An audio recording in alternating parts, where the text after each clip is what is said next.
Hello, everyone, and welcome to English Pod. My name is Marco.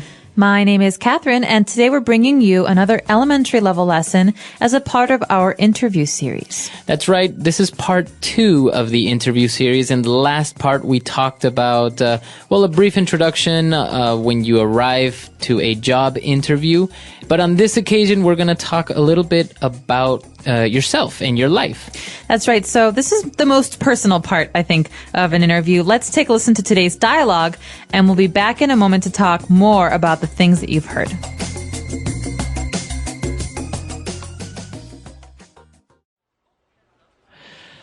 Now, Miss Childs passed on your resume to me, and I've had a chance to look it over.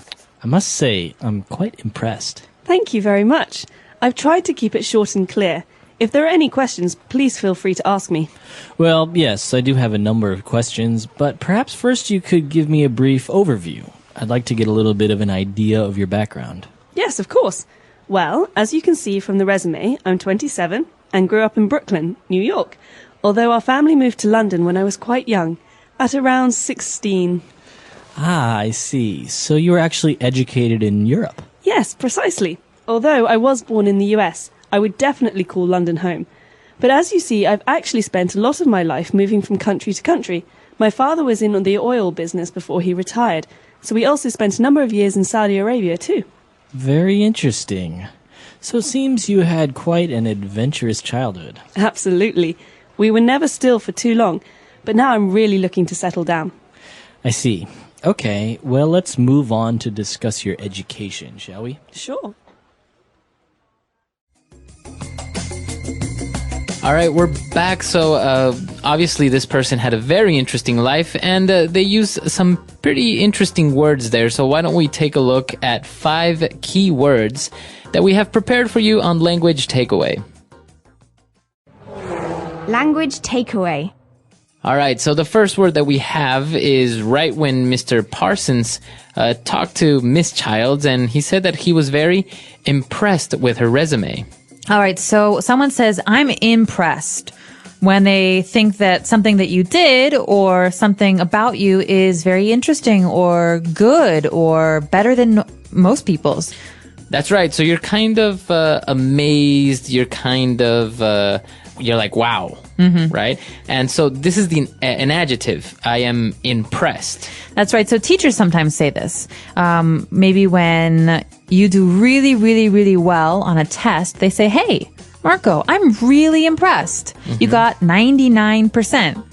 Parents say this to friends, family. So basically, this is a way to say, good job. Wow. Right, and there's also a verb. So this is the adjective, to be impressed, and the verb form would be to impress someone. So that's obviously, if you impress your teacher by studying, your teacher will be impressed. That's right.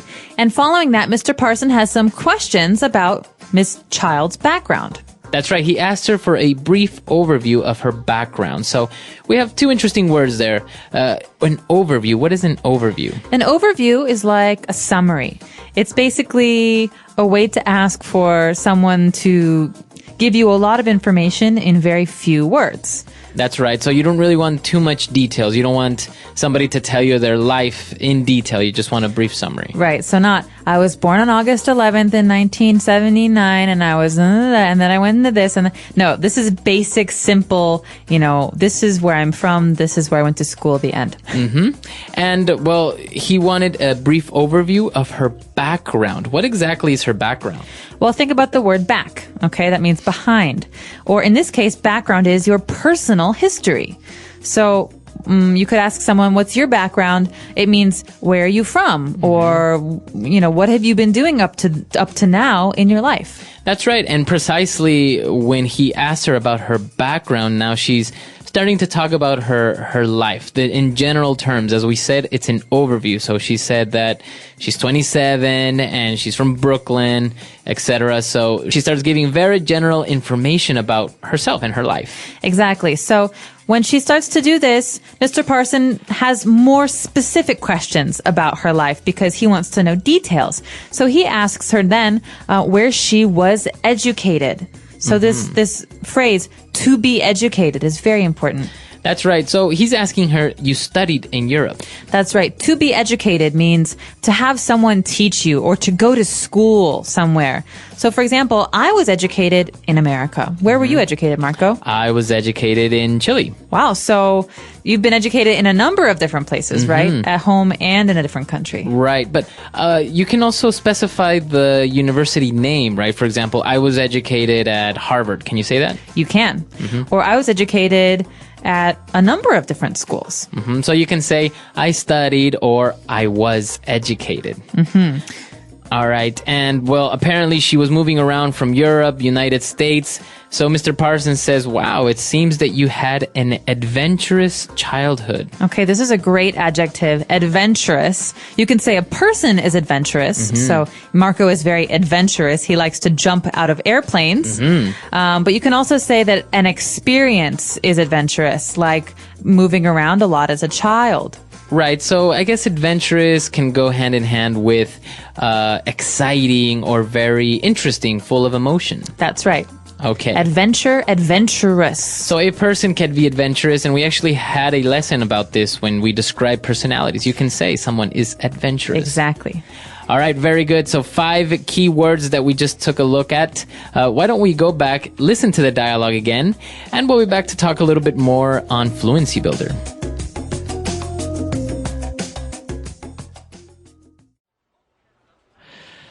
Now, Miss Childs passed on your resume to me, and I've had a chance to look it over.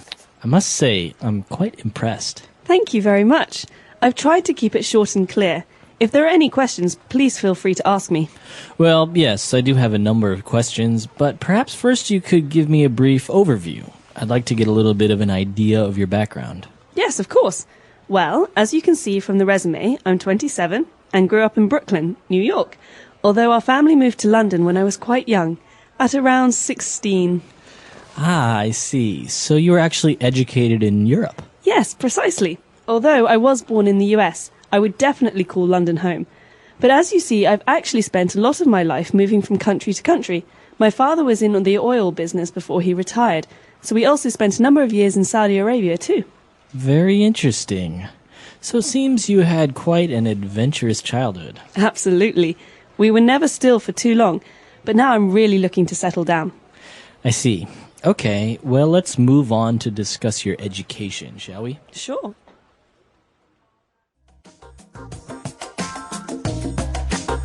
All right, we're back. So we have 4 phrases for you on Fluency Builder prepared, and let's start on with the first one. Fluency Builder. Okay, so at the very beginning, Mr. Parsons is continuing what he was saying in our first part.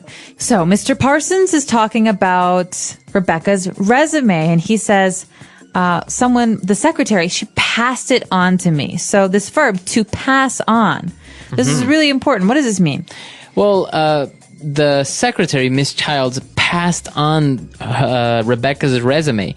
That basically means Miss Childs received it, and she didn't keep it. She passed it on, or she gave it to another person, in this case, Mr. Parsons. Okay, so this shows that something doesn't stay with one person, like you said, Marco, but it moves from one person to another person. So, for example, my mother told me to pass this message on to you. The message is not for me, it's for you. I think also with physical traits, like maybe if your mother had green eyes, you can maybe say, my mom passed on her eye color onto me. That's right. So you got it from her. All right. So that's what happened with the resume. And he said, well, she passed it on, and I've had the chance to look it over. Okay. So think about this as a chunk, as a group of words that we use together. To look something over, we can say, hey, Marco, when you have a minute, can you look this over for me? Okay. So that means to examine or to take a look. Take a look at, that's right. So to look something over or to look it over. All right, so basically to examine, maybe in close detail, right? You actually take the time to read it. That's right. Okay. And then later on, they started talking about her background. As we know, she was from Brooklyn. She grew up in Brooklyn, and then she moved to London. And so Rebecca described how she spent most of her life moving from country to country. Okay, from country to country. This means that she moved to many different countries. Okay, so if I live in America all my life, I never moved from country to country. You can say this about many different things, from place to place, from town to town. It means that you go from one place to another. That's right. So as you said, if you replace the noun country, you can say from town to town. You can even say from house to house. I went from house to house asking for money. That's right. So from to Exactly. So from something to something. And for our final phrase, she was talking about how she's moved around so much that she's actually ready to settle down. Okay, to settle down. This is a really important phrase, and I think it's something a lot of people do when they're maybe in their 30s or 40s. They don't want to move anymore. So to settle down means to stay in one place. Exactly. So you stay in one place. And it can have a lot of different meanings as well. For example, to get married, many people say that's settling down. It means you want to stay in one place and have a family. Or to buy a house, because it means that you will live there for a long time. Exactly. So to settle down. So a lot of interesting phrases there, a lot of words, and this is, as we said, part 2 of our series. So I think it would be worthy for us to listen to this dialogue one last time, and we'll be back to talk a little bit more.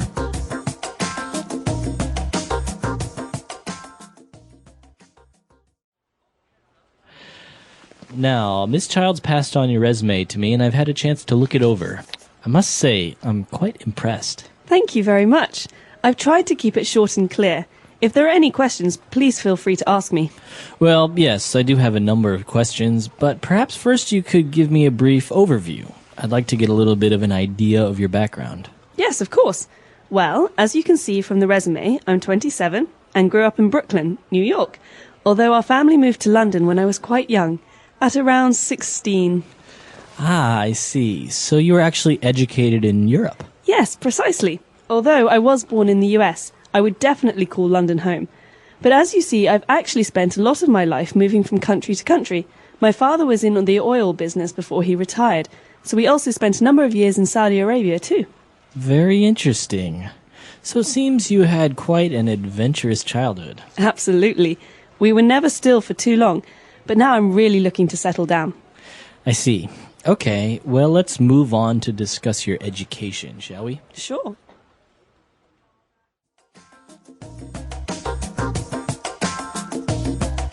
All right, we're back. So this is part 2 of a 10-part series of the interviews. Now, we just talked about the background, and I think there are different ways of talking about your background, right? This is maybe your personal background. That's right. So you can talk about your personal history, your personal background, where you were born, where you were educated, where you grew up. But a lot of times we also have to talk about other parts of our background, like our work background, or like next week, our educational background. That's right. So part 3, we're going to take a look at your educational background. And it's going to be very important because I think in many interviews, people have a hard time describing what they studied or maybe describing exactly what they did during university or college or master's degree or something. Exactly. And we're not talking about elementary school or high school. We're specifically talking about university background here. So, like you're saying, Marco, what was your major? What was your minor? What was your area of study? These are great, great, great phrases that are very important for an interview. And so we hope that if you have any questions, you'll let us know. Our website is englishpod.com, and stay tuned for next week's episode. That's right. Okay, so we'll see everyone on the website, and until next time. Bye. Bye.